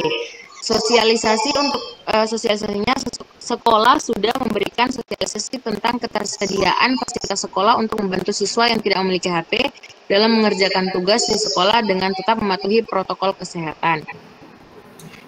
Untuk output, kurangnya minat dan motivasi siswa menuju sekolah untuk mengerjakan tugasnya di sekolah dikarenakan teman-teman yang lain juga mengerjakan semua dari rumah. Pengumpulan tugas yang cukup lama dari tenggat waktu yang diberikan dikarenakan harus secara bergantian menggunakan HP yang ada, atau mungkin HP yang digunakan untuk belajar dibawa oleh orang tua untuk bekerja. Untuk lingkungan, immediate-nya tidak ada sosialisasi lebih lanjut terhadap fasilitas sekolah yang sudah disediakan. Sekendarnya, orang tua belum sepenuhnya mengerti tentang motivasi belajar anak dengan prestasi belajarnya. Dan selanjutnya untuk rekomendasi bagan sistem, siswa sama seperti yang di langsung bagan itu aja yang apa namanya, yang program kamu rekomendasikan. Oh iya. Untuk programnya mengelompokkan siswa menjadi satu kelompok yang terdiri dari 3 siswa yang salah satu diantaranya memiliki HP, agar kelompok tersebut bisa belajar bersama dan tidak ada lagi siswa yang tertinggal mendapatkan materi yang sudah dijelaskan kepada gurunya. Untuk proses KBM, guru membuat video pembelajaran mencakupi guru tersebut menerangkan dan menjelaskan materi yang ada, lalu diunggah di YouTube agar para siswa bisa melihatnya. Karena sekarang YouTube menjadi tontonan utama anak-anak selain bermain game. Pemberian nilai tambahan kepada anak yang mau bertanya dan mau menjawab pertanyaan agar diskusi kelas semakin berwarna dan tidak pasif. Selanjutnya, sosialisasi, sekolah memberikan pemahaman kepada orang tua tentang pentingnya motivasi belajar dengan ketersediaan fasilitas yang menunjang selama masa KBM, dan memberikan pemahaman kepada orang tua tentang pentingnya pendidikan di masa pandemi. Selanjutnya, rekomendasi untuk output, mengelompokkan siswa menjadi satu kelompok yang terdiri dari 3 siswa, salah satu diantaranya memiliki HP, dan diharapkan motivasi belajar mereka meningkat dikarenakan belajar bersama teman-temannya. Pemberian bintang atau nilai tambah untuk siswa yang mengumpulkan tugas dengan tepat waktu. Untuk lingkungan, immediate-nya adanya sosialisasi lebih lanjut mengenai fasilitas sekolah yang sudah disediakan kepada orang tua, dan untuk sekunderinya memberikan pemahaman kepada orang tua tentang belajar anak dengan prestasi belajarnya. Selanjutnya, untuk intervensi, tujuan ini untuk membantu guru memanfaatkan media pembelajaran secara efektif, meskipun terdapat kendala dengan fasilitas yang masih terbatas, serta menumbuhkan semangat belajar siswa dalam berlangsungnya proses pembelajaran. Rancangannya, kondisi awal itu sistem pembelajaran yang menggunakan luring dan daring serta terkendala fasilitas. Tujuannya untuk mengusulkan beberapa program dengan memanfaatkan potensi yang ada. Metodenya itu sosialisasi rancangan program. Kegiatannya mengelompokkan siswa yang salah satu diantaranya memiliki HP agar kelompok tersebut bisa belajar bersama. Dan indikatornya itu melatih siswa untuk belajar memahami sekitar serta berdiskusi bersama. Yang kedua, guru menampilkan video penyampaian yang menarik untuk siswa serta memberikan nilai tambahan bagi mereka yang aktif, dengan indikator melatih guru agar lebih kreatif dalam meningkatkan semangat belajar dengan menyampaikan materi sesuai apa yang disukai anak-anak serta tetap melakukan pengawasan. Sekolah memberikan pemahaman kepada orang tua tentang pentingnya motivasi belajar dengan ketersediaan fasilitas yang menunjang selama masa KBM dengan indikator menyadari orang tua mengenai permasalahan dan sumber permasalahan. Mungkin sekian dari kelompok kami, Bu. Oke, terima kasih kelompok 6 sudah bagus. Silakan diselesaikan itu ya laporannya. Alhamdulillah, ya, terima kasih Bu. Sudah lengkap dan detail. Terima kasih Bu. Cuma tambahin dokumen aja ya. Oh, enggak Bu.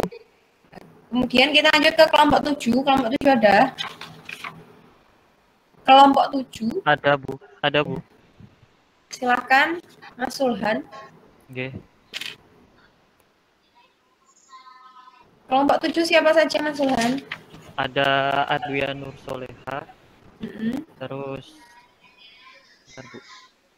Saya lupa. Sulhan Wahid, Neneng Wahyuningsi, sama Hafid Asrianto. Semuanya kontribusinya sama, bagus. Alhamdulillah Bu, semua bekerja dan berkontribusi Bu. Oke, silahkan. Bismillahirrahmanirrahim. Di sini kelompok kami mengambil tema mengenai optimalisasi layanan bimbingan konseling online untuk mengatasi kesulitan belajar siswa SMA Negeri 3 Balikpapan. Yang pertama ada ringkasan kasus. Bisa untuk layanan bimbingan konseling ini tentu mengalami perkembangan dari tahun ke tahun ya dengan beragam macam masalah yang diatasi oleh tenaga konselor di sekolah, di mana setiap siswa itu memiliki masalah yang berbeda antara satu yang lain yang harus diselesaikan dengan cepat agar siswa bisa berkembang dengan baik atau dengan secara optimal. Nah, salah satu peran guru BK atau konselor di sekolah adalah mengimplementasikan program bimbingan konseling secara integrasi dan terkoordinasi dengan baik. Nah, ini bisa menjadi terobosan terbaru yang bisa dilakukan oleh guru bimbingan konseling SMA Negeri 3 dengan membuat program layanan konseling online di tengah pandemi yang berbasis digital interaktif. Sehingga siswa mampu mengakses layanan konseling secara mudah tanpa harus bertatap muka secara langsung dengan guru BK. Nah, diharapkan program ini mampu mengembangkan peserta didik secara optimal seperti fisik, intelektual, bakat, peningkatan, rencana studi, karir, dan sebagainya. Yang tentunya disesuaikan dengan tingkat pengembangan dan peluang lingkungan sosial siswa.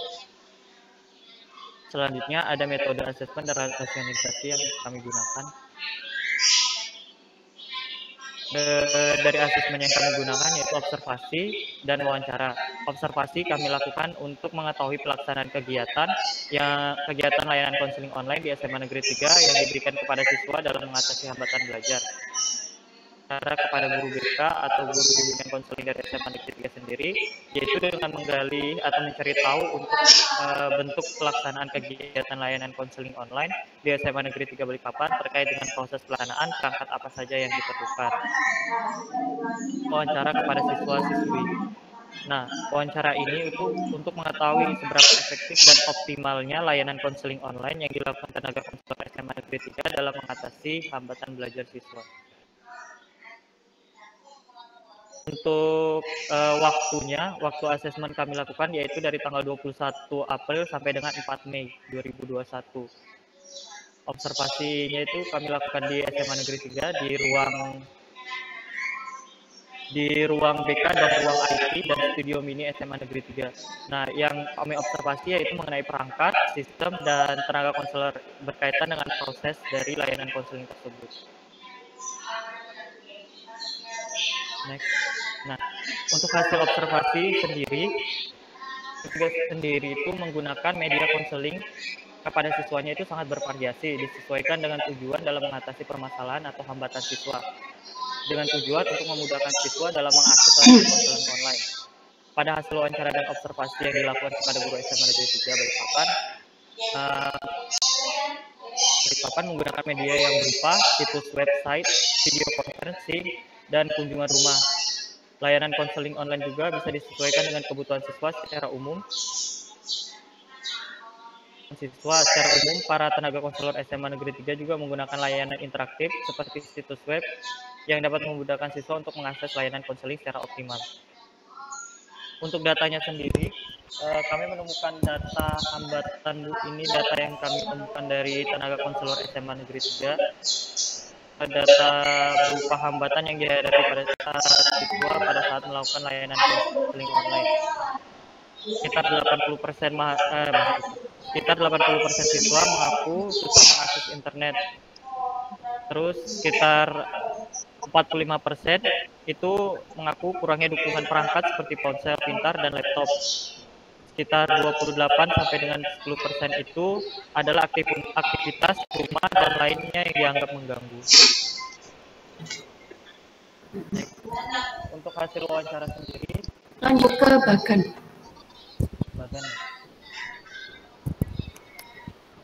Untuk bagan sistem alur bimbingan konseling ini masih bersifat sederhana ya Bu, soalnya belum ada pengembangan lebih lanjut karena ini sebenarnya penelitian yang saya lanjutkan Bu. Penelitian sebelumnya penelitian serupa sudah pernah saya lakukan, cuman belum ada pengembangan dari gurunya mengenai bagan sistem alur bimbingan konselingnya gitu secara online yang dilakukan. Akhirnya kami melakukan evaluasi atau rekomendasi bagan sistem alur bimbingan konseling. Next. Jadinya seperti apa? Jadinya seperti ini Bu. Jadi kami lebih membuat lebih detail gitu mengenai alur dari masing-masing tiap bagannya. Yang pertama itu untuk alur pertama siswa memilih layanan konsultasi konseling yang akan dilakukan bisa individual atau kelompok. Setelah memilih layanan individual atau kelompok, siswa mengisi form pendaftaran konsultasi konseling secara online yang dibuatkan oleh pihak IT ataupun dari pihak guru konseling atau guru BK SMA 3.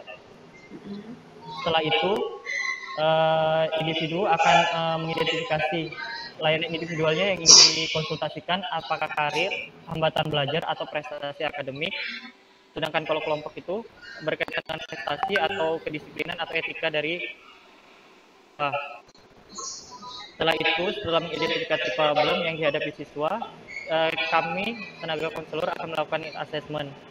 Need assessment ini bertujuan untuk mengetahui keperluan siswa dalam melakukan layanan konseling.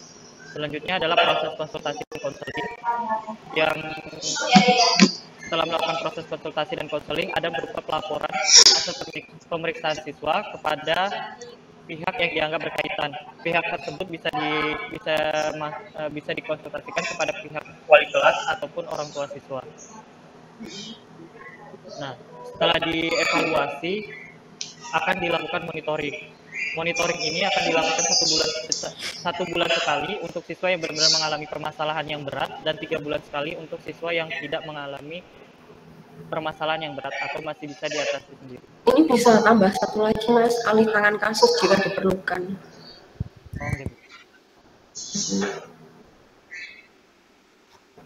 Bagus sekali rekomendasi bagan sistemnya. Kemudian kalau misalkan tambahin kasusnya ini kasus individu, barangkali ada yang kasus individu tidak terkait sama karir, hambatan belajar, prestasi akademik, tapi itu juga bisa mengganggu, misalkan dia kecemasan berlebihan, mengganggu ke kesulitan belajarnya, kayak gitu. Oke. Oke, terima kasih kelompok 7, jelas sekali, bagus kasus sistemnya. Terima kasih. Kreatif. Terima kasih Sulan Wahid mewakili kelompok 7. Kita lanjut ke kelompok 8. Yuk, kelompok 8. Kelompok 8 ada? Kelompok 8? Ada, Bu. Ada, oke. Silakan kelompok 8. Karena 9.50 kita sudah selesai, jadi masih kurang 3 kelompok. 8, 9, 10. Yuk. Kelompok 8.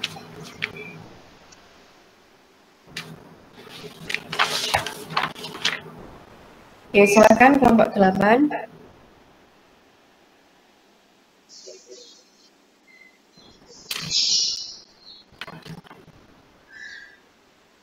Kelompok 8.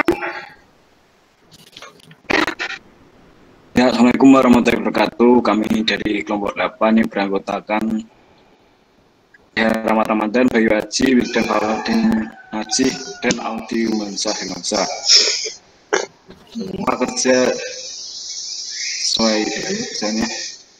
Kemudian identitas subjek, ini kasusnya slow learner. Identitas subjek itu nama,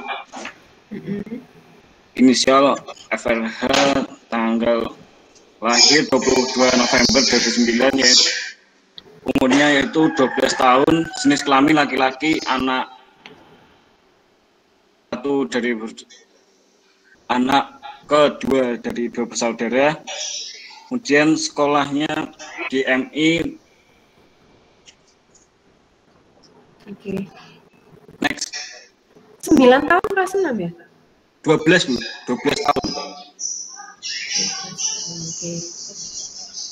Terus? Ringkasan kasusnya yaitu peneliti datang ke sekolah saat semester, kemudian pas saat istirahat, peneliti melakukan observasi dan uji informal pada subjek. Kalian ngasih tes informal? Ya, Bu. Oh, bagus sekali. Oh, ini buktinya. Iya. Oh, Ini tulisannya. subjek ketika membaca, jadi dipendelengi, jadi didekatkan sekali. Oke. Tapi subjek itu belum bisa membaca dan meminta bantuan yang teman di sampingnya yang menemani. Oh, kelas 6 masih kesulitan cari hitung ya? Kemudian ini gambar subjek ketika didikte ini. Ya, tulisannya ada yang kurang hurufnya, kemudian besar kecilnya ada. Bagus. Kemudian lanjut ke psikodinamika, Mas.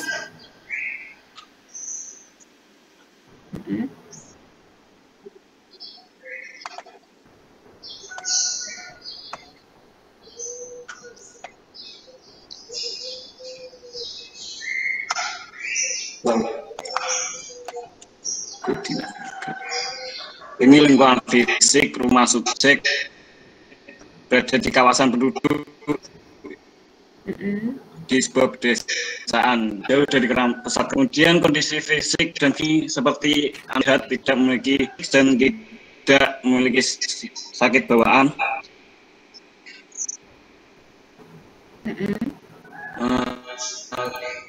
Kemudian gaya tinggal bersama ayah, ibu, dan kakaknya.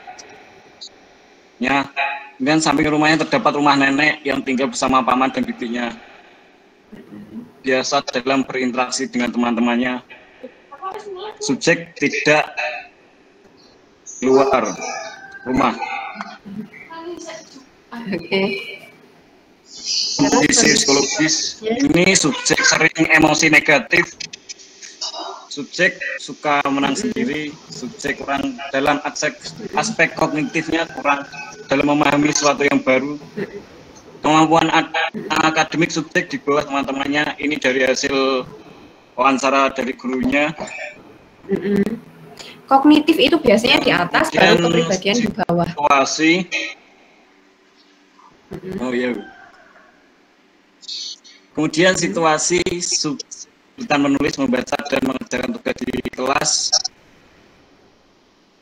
itu oleh guru atau menyontek teman sebangku. Kemudian subjek dibantu mengerjakan tugas rumah oleh ibunya, tetapi masih belum paham. Subjek sering toleh-toleh dan sering menggaruk kepala. Dan individu subjek memiliki slow learner kemungkinan karena faktor internal, yaitu kecerdasan kognitif yang kurang. Kemudian apa yang diintervensikan untuk subjek?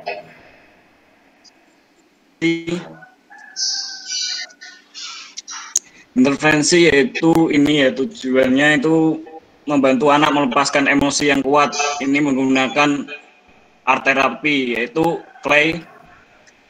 Clay ini tanah liat, sehingga subjek melampiaskan ke clay tersebut. Oke. Kemudian yang ini pendarahan kata meningkatkan kemampuan baca dan berarti kosakata baru. Ini menggunakan buku cerita. Buku cerita ini dibacakan oleh orang tua subjek. Yang kegiatan ini dapat membantu Tambahannya Ya, kegiatan Mas, ini berikan tambahan itu ya, apa namanya, psikoedukasi ke orang tua terkait subjek sama rancangan intervensi yang kalian buat, plus remedial teaching kalau untuk anak SL itu. oh iya Bu. Tambahin remedial teaching. Oh iya Bu. Untuk sementara Clay sama buku cerita intervensi. Nanti tambahin ya. Kalian masih bisa ngakses subjek kan? Ya bisa. Bagus sekali, ada tes informal, kemudian psikodinamikanya juga sudah betul. Tapi nanti kalau di bagian kondisi psikologis, kalau bisa kognitif didulukan, baru kepribadian, baru motivasi belajar yang kayak gitu ya. Ya. Oke, terima kasih kelompok 8, bagus sekali. Ini yang sering langsung di kelompok 8. Kita lanjut ke kelompok 9. Kelompok 9 silahkan. Kelompok 9 ada? Kelompok 9. Ya, silahkan. Silahkan Akbar. Sebentar Bu, lagi share screen. Ya. Kelompok 9 siapa saja anggotanya kelompok 9? Kelompok 9, Budi Wulandari, Fakul Hussein, Nadia Isa, saya sendiri Abdul Rohim. Alhamdulillah merata. Bismillahirrahmanirrahim. Assalamualaikum warahmatullahi wabarakatuh. Alhamdulillah asesmen generasi nanti. Sorry, judulnya terlalu cuma pelaksanaan sistem pembelajaran tematik pada siswa kelas 3 Madrasah Ibtidaiyah. Madrasah Ibtidaiyah ini berada di Desa Sugiwaras, jadi di Kabupaten Lamongan, di desa. Next, langsung asesmen generasi nanti, observasi dari pandangan penelitian ini menggunakan observasi dan wawancara. Dari observasi mengenai pelaksanaan kegiatan pembelajaran tematik pada siswa MI kelas 3. Jadi saya yang menjadi observer ini berada di desa saya. Jadi saya kunjung ke desanya, saya melakukan observasi, kemudian wawancara, satu kepada kepala sekolah, wali kelas, dan guru pengajar tematik. Kebetulan wali kelasnya juga sebagai guru pengajar tematik. Juga orang tua siswa dan berapa jumlahnya? Jumlah wali kelasnya, jumlah guru yang kamu wawancara, jumlah orang tua, jumlah muridnya? Jumlahnya satu-satu Bu, tapi kan siswanya itu ada beberapa, tapi ya gitu wawancaranya sama anak kecil. Jadi ya kurang begitulah. Kurang banyak data ya. Ya kita lanjut ke ini sistem bagannya aja, bagan sistemnya. Sistem bagan slide ke-5. Nah ini. Langsung bentuknya jumlah siswa dari seluruh madrasah kelas 1 sampai kelas 6 itu sekitar 75 siswa. Kalau kelas 3 itu ada 11-12 itu. Yang cowoknya itu 4, sisanya cewek semua. Status sosial ekonomi menengah ke bawah, jadi di sana kebanyakan ya sebagai buruh sama petani, pekerjaan orang tua doang. Tenaga pengajar terdapat 18 orang guru tematik. Untuk kelas 3 sendiri cuma 1-2 wali kelasnya, jadi itu jam tematiknya seluruh jam satu minggu dalam kelas 3 itu 47 jam atau 47 SKS. Nah itu 22 SKS-nya itu tematik semua. Terus?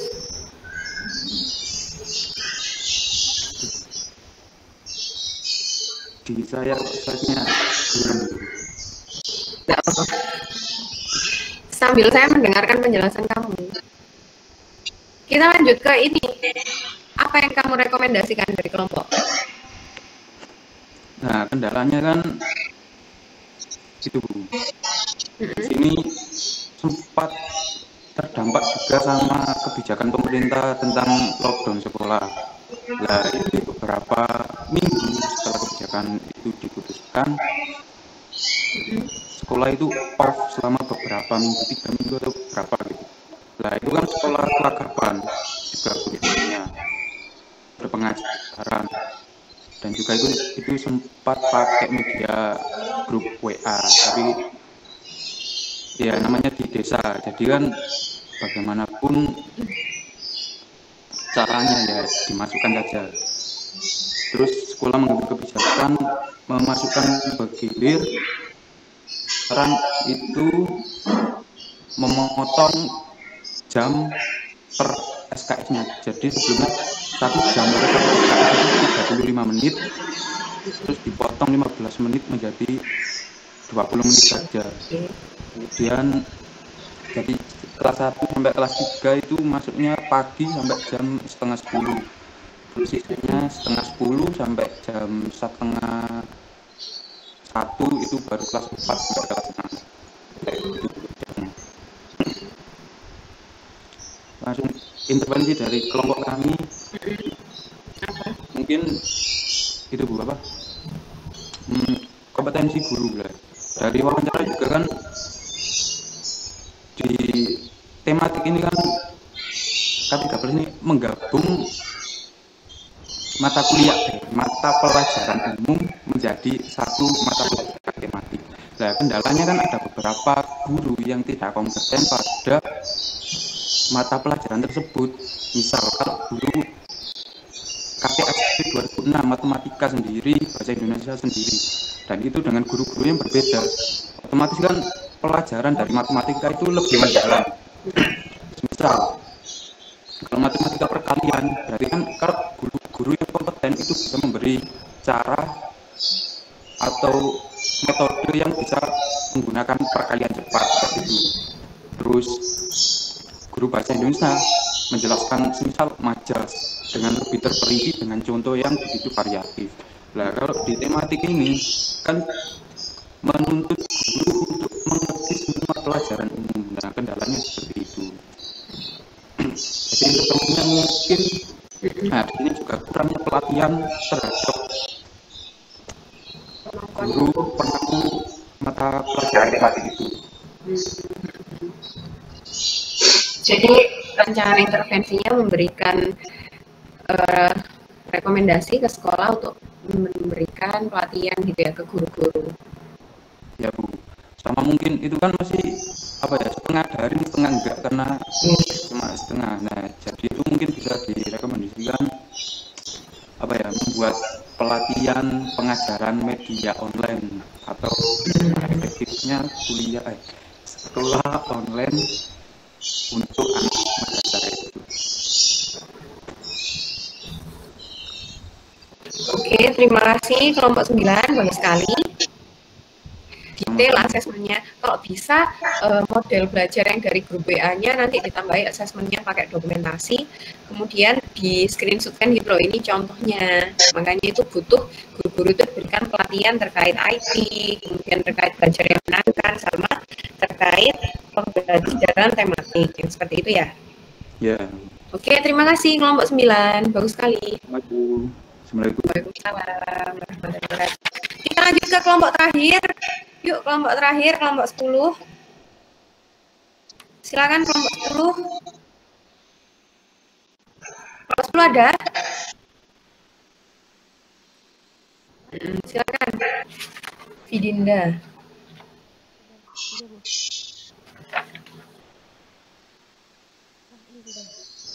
Silakan kelompok 10. Baik, saya perwakilan, perkenalkan saya Vidinda Nasari, perwakilan dari kelompok 10. Dari kelompok 10 yang beranggotakan saya Vidinda Nasari, kemudian Farida, Indah Wahyu Lestari, Nurul Silmi Kafah. Ya. Bagian tugas sudah. merata. Oke, bagus. Terus? Selanjutnya judul penelitian next Underachiever. Kasus individu tak ini? Iya Bu. Oke, kasus individu underachiever. Intelijensinya berapa? Intelijensinya berapa? Disebut. Kenapa Bu? Oh, ya tidak disebut Bu, tapi nanti di laporannya ada. Oh, judulnya Bu. Mohon maaf. Iya Bu. Nanti saya perbaiki Bu. Oke, lanjut. Lanjut. Oke. Jadi selanjutnya asesmen dan rasional.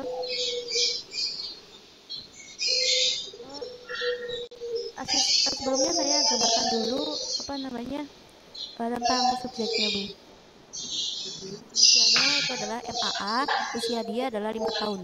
Jenis kelaminnya laki-laki, tinggi badannya 120, kemudian berat badannya 21 kilo. Tidak punya riwayat penyakit bawaan, tapi ada riwayat sakit, alergi batuk sebelum dan sesudah tidur, dan ini berlangsung sejak 2 bulan yang lalu. Yang tidak ada cacat fisik. Subjek merupakan murid di TK Al-Quran Z. Usianya berapa? Usianya 5 tahun setengah sebenarnya Bu. Kemudian subjek ini merupakan anak pertama yang punya adik laki-laki sebanyak 1, yang berusia 2 tahun. Dan keluarganya, orang tuanya itu lengkap, nenek kakek juga lengkap, semuanya lengkap semua anggota keluarga. Dan dia subjek itu termasuk yang cukup, tinggalnya di desa modern gitu Bu, desa tapi yang tergolong modern. Oke, lanjut. Pada asesmen Lanjut ke aja. Jadi kami menggunakan metode asesmen tes formal. Pakai CPM. Iya Bu. Dan kemudian untuk instrumennya kami menggunakan instrumen CBCL. CPCL. Iya. Terus kami gunakan juga sebagai wawancara terstruktur. Siapa yang punya CPM di sini di kelompokmu? Saya Bu. Yang terjun ke lapangan saya sendiri dan yang lain bagian laporan. Oke. Penjelasan kasus lihat psikodinamikanya. Ini di Word nggak apa-apa Bu ya? Soalnya pecah-pecah. Iya.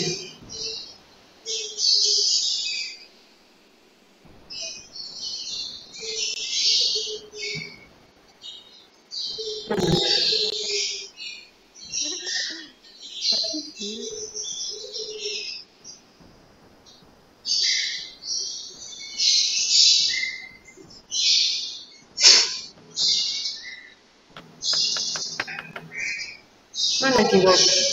Anu Bu, sepertinya sedang trouble. Belum. Di anu sisi psikodinamika. Nah.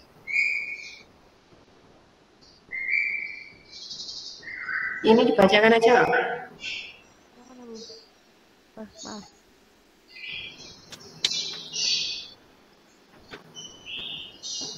Ya Allah, kecil sekali.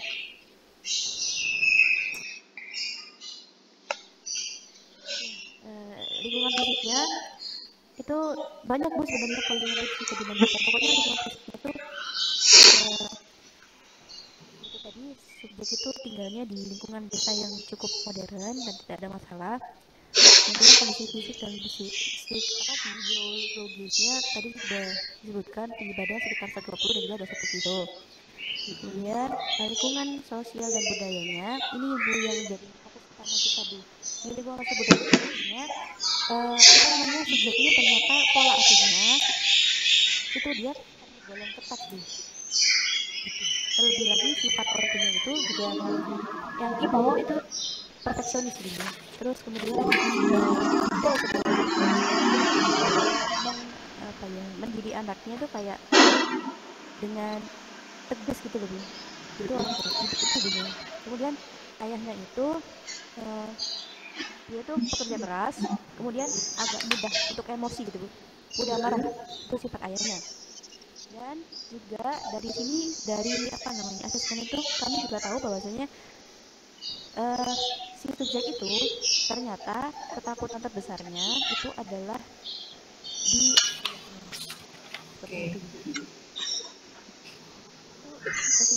kesimpulannya di psikodinamika itu masalah utamanya kan kita underachiever, Bu. Nah, penyebab subjek mendapat tekanan dari orang tuanya. Kategori apa? Rata-rata, Bu, di grade 2. Di grade 2, oke. Padahal masih TK ya? Iya, Bu, masih TK. Oke, terus? Ya, kemudian lanjutkan di psikodinamikanya, apa namanya, dengan mendapat tekanan dari orang tua itu ternyata menyebabkan munculnya kecemasan dalam diri subjek. Nah, kecemasan ini diketahui dari hasil asesmen di CBCL tadi, Bu, instrumen tadi. Situasi yang di CBCL yang isi siapa? Yang isi ini, Bu. Wah, maksudnya satu orang gitu, nenek, dan juga mix dengan apa ibunya sebagai walinya. Okay. Jadi itu juga pemikiran gitu loh, Bu. Seperti itu. Yeah. Kemudian jadi psikodinamikanya itu ternyata kecemasan dalam diri subjek itu berefek, Bu, kepada prestasi belajar si subjek. Nah, itu makanya kenapa kok kita apa namanya fokusnya ke underachiever-nya, karena problem pola asuh orang tua yang ketat, kemudian pola asuh tersebut dipakai kecemasan, kemudian kecemasan itu yang menimbulkan rendahnya prestasi belajar subjek. Padahal hasil tesnya itu kan ya grade-nya kedua. Iya, Bu, jadi hasilnya itu kan sebetulnya dia punya potensi yang baik gitu loh, Bu, tapi kenapa kok tidak bisa memaksimalkan prestasinya seperti itu. Oke. Rancangan intervensinya apa berarti? Ya, karena masalahnya kan masalah utamanya di orang tua. Orang tua, iya, Bu. Jadi di keluarga kita pakai konseling keluarga. Jadi kita bagi jadi tiga tahapan, Bu. Yang pertama tahapan persiapan, kita nanti ada pretest. Tujuannya untuk mengetahui penyebab pencapaian hasil belajar itu.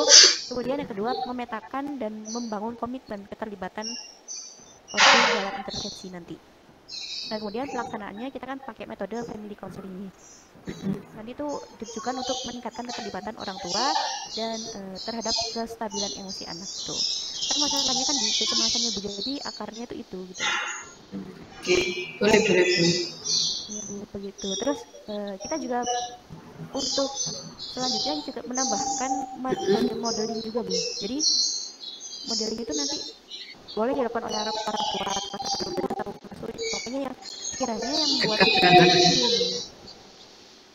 kemudian determinasi kita pakai evaluasi program, dan kemudian setelah itu kita coba untuk bangun komitmen bersama gitu, Bu, dari secara mandiri di dalam keluarga nanti. Oke, boleh, bagus.